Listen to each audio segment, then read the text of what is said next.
At the start of the year, my daughter and I had gone for a ride in the local suburb, and we managed to ride past a knockdown.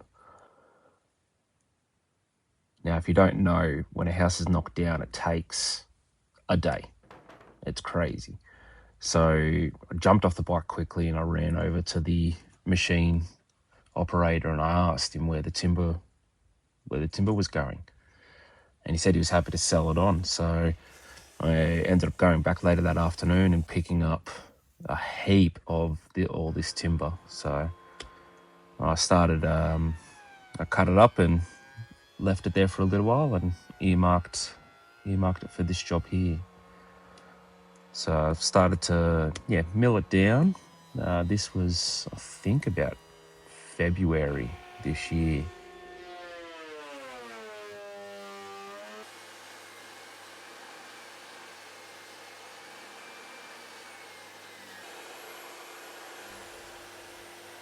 So I started to rip it down by running it through the table saw, and then I was going to run through the middle with the handsaw. That lasted about 20 minutes, I think, before I decided this is too much work, and I went and saw Nug and ripped the rest of it on the bandsaw.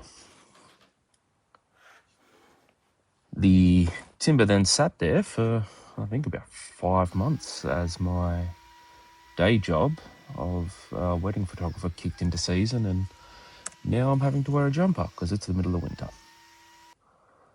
So I marked everything out, put some biscuits in so I could get these panels for the tops and the bottoms and the sides all ready.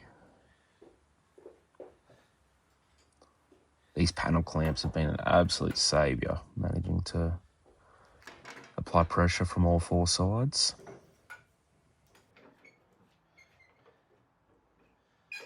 And these little panels were for the ends of the cabinet. So I came back a day or two later and pulled them out of the clamps, remove all the squeeze out. Now this is one of the cooler tips that I found. I can't remember whose channel I saw it on, but you place a piece of timber on 2 rollers next to the table saw, and you have yourself a sliding table saw.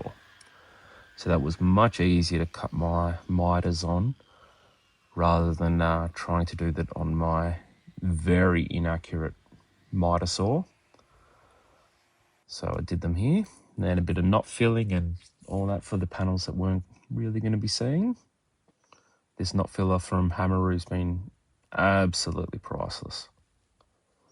Much quicker than epoxy, nice and clean. So these are for the internal walls of the cabinet. Just raised it up slowly until I had a nice little rabbet on each side. And then I marked out the dados for the middle of the cabinet.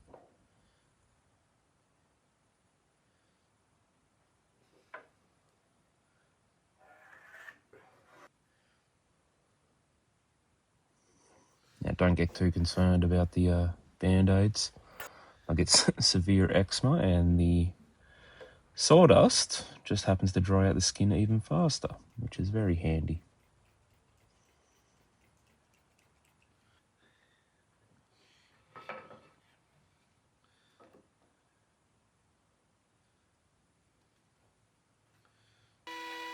Now, nice slow shallow passes here to get the dado in.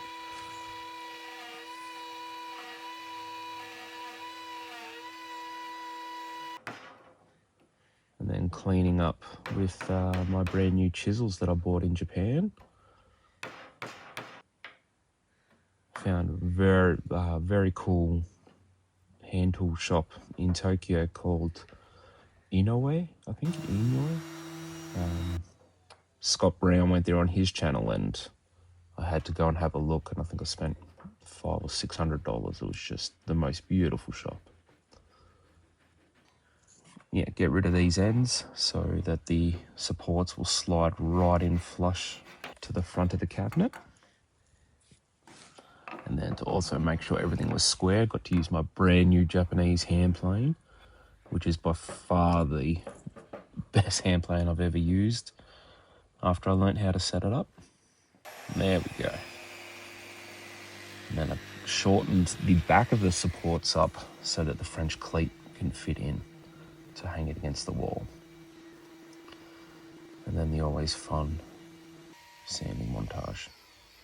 So I use biscuits to align the miters, and then probably one of the more stressful glue ups I've ever done. I couldn't think of another way to do it without having to do every single join in the one go.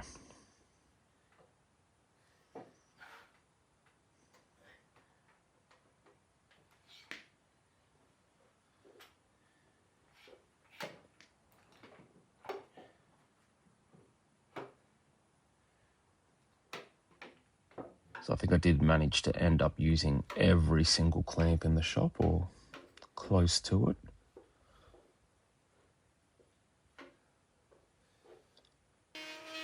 Then it was time to start on the doors. So now I had this, I think it ended up being red, maybe red gum lying around that I picked up from a friend's house. Had some beautiful curl or fiddleback.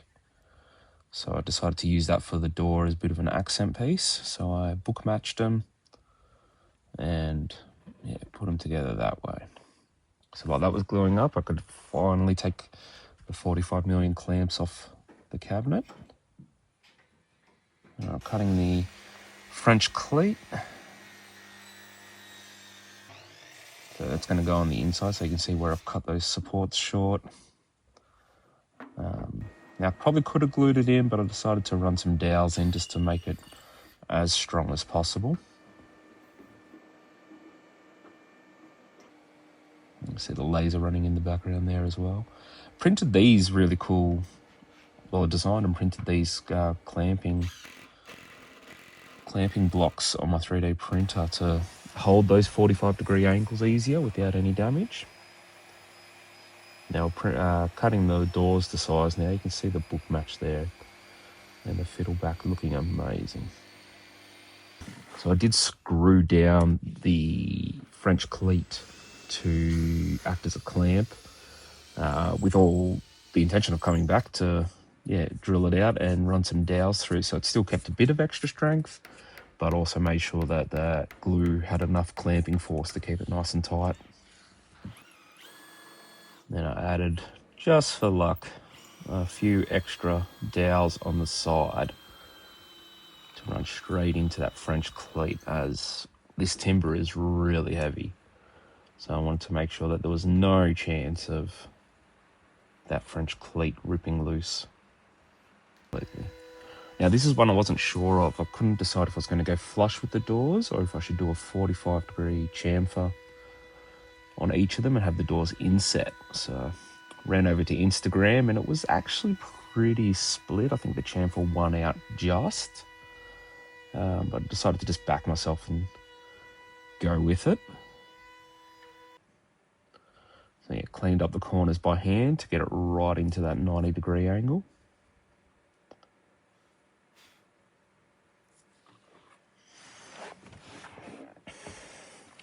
And then cleaned up some of the marks with the cabinet scraper. Here are those plugs that I cut up earlier.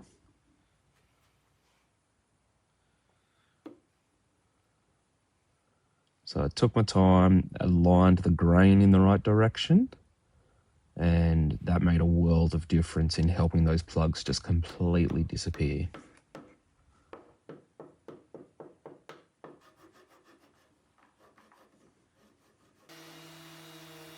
So you can see they're virtually non-existent.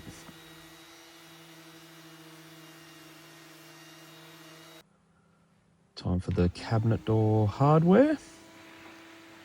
I went with some slightly bigger hinges because of the inset. I think it worked out really well.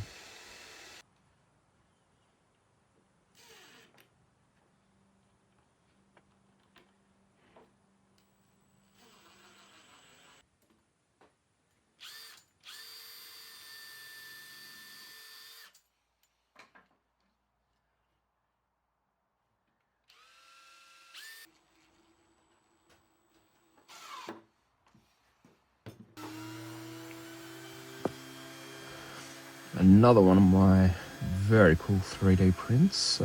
Purchased this one off Etsy, but 90-degree edge sander. And this is the perfect Sunday morning in the middle of winter.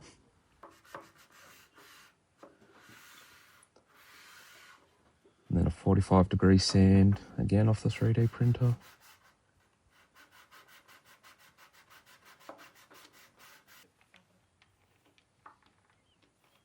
Time for oil. So I went with Fitty's Hard Wax Satin.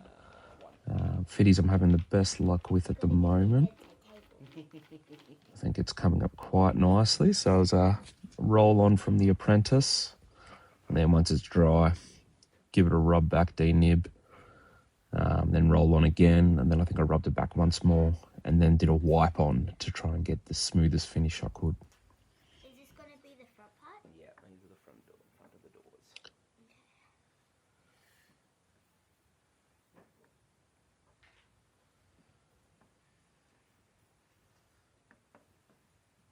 Look at that curl. Then time to hang the French cleat inside. So I located all the studs that I could. I think I ended up going into 4 here. And we got it as flush. We got it. So I set it level to the laser and then started putting some holes straight into the wall. I've got an absolute hatred of cables. So I wanted to make sure that all cables were hidden. You can even see up the top there, I've tried to hide the cable to the sound bar and it was annoying the hell out of me. So once all the batten screws were on, lifted it into place. And then did the, I guess, a lazy man scribe, I would call this. That's what I thought at the time. But on reflection, I think to scribe the whole cabinet to the wall would have been absolute overkill. It would have taken hours and hours. And this finish, I haven't even noticed it now that I've done it. And the cabinet's been up for a couple months now. So I think it might be lazy, but saved hours and hours and hours, and I haven't even noticed. I ran all the cables through the walls, so we had power and HDMI cables to the Nintendo switches, so they can hide in the cabinet and we can pick those up, play at any time without any cables showing. And also did all the rest of the wall. So I hid that cable for the soundbar, and also finally got around to painting all the trim and repainting the wall, and it's officially my first finished wall in the whole house. So, and it's probably the one we look at the most, so that's pretty cool. So yeah, stoked with how it all came up. After a bit of research and doing some measurement and weighing, figured out this is silver top stringy bark, which is quite a popular structural timber in the 70s and 80s. So I think the house that this came out of was probably built late 70s, early 80s. So that all lines up pretty well. And the doors were river red gum that had been reclaimed from a mate's backyard table. And that fiddleback that I found in it was just absolutely one of my favourite things. And now we get to look at those book match doors every night.